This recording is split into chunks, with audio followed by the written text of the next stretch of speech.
ډیرو کسانو د دې په باره کې تپوس کو چې ملاله یوسفزۍ چې دا هغه پاکستان ته راغلې ده، نو ملاله یوسفزۍ پاکستان ته راغلې، نو هغه خو پاکستانی ده، پاکستان ته راغلې ده، هغې سره خو زمونږ څه کار نشته، که راغله که لاړه زمونږ پکې څه کار نشته دی. خو د هغې په باره کې څه پښتانه داسې دي چې هغې د هغې په مخالفت کې ډېر زیات اواز اوچت کړی دی چې دا د پاکستان نه تلې ده، دې د پاکستان دپاره اوسه پورې څه وکړو، ټول نور پاکستان خو زه پرېږده،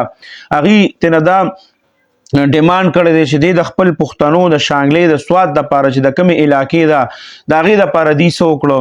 نو دغه اواز یې اوچت کړی دی د هغې په مخالفت کې چې دا پاکستان ته د دې راتلل نه دي پکار. بل زمونږ خور ډاکټر عافیه صدیقي چې هغه په امریکا کې ده او دا هم په امریکا کې وه، دې ته نوبل ایوارډ میلو شوی دی، کم از کم چې دی خو یو دوه لفظه د هغې په باره کې ویلي وو که نه چې زمونږ دا خور دلته کې تاسو قید کړې ده، نو دا تاسو ولې دلته قید کړې ده، یو تپوس خو یې د چا نه کولی شو. او د دې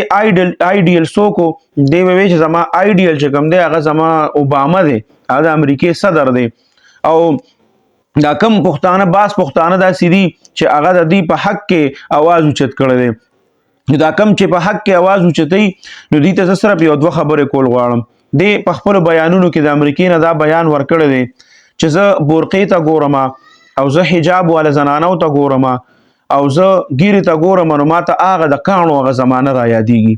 نو د دې اشاره کم طرف ته ده، د شریعت پرده د الله حکم دی، د الله په حکم دا ته انکار کوي چې دا ما ته هغه د کاڼو زمانه را یادوي. او دویمه خبره دا ده چې پرده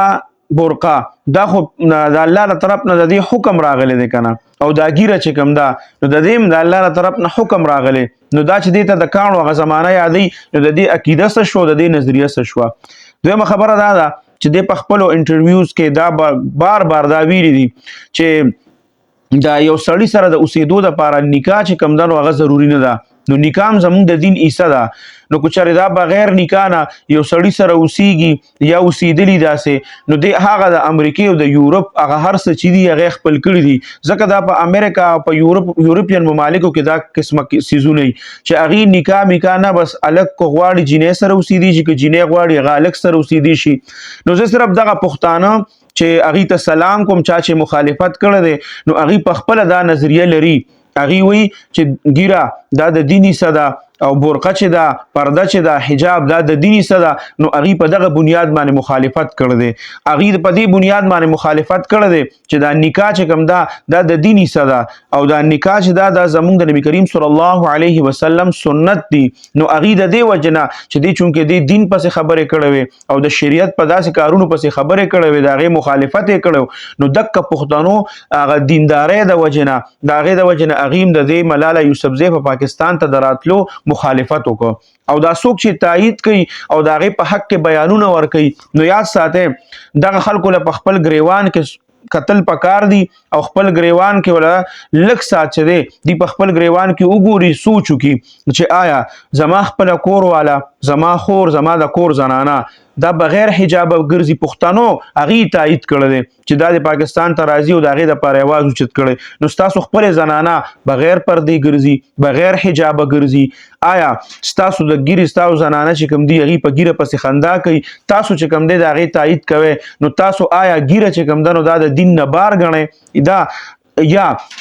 بله خبره دا ده تاسو چې څومره خپل زنانه هغه د هغې نکاحګانې کړي دي، نکاحګانې بیا ولې کړي چې تاسو د ملاله پی ورکوئ او تاسو د هغې تایید کوئ، نو هغه خو د نکاح خلاف ده، نو تاسو بیا ولې د خپلې خور د خپلې لور او تاسو په خپله چې چا سره نکاح کړه نو بیا هم نکاح ولې کړې ده، بیا خو د هغې په چې کوم کار یادوي نو بیا خو په هغې چلېدل پکار دي. نو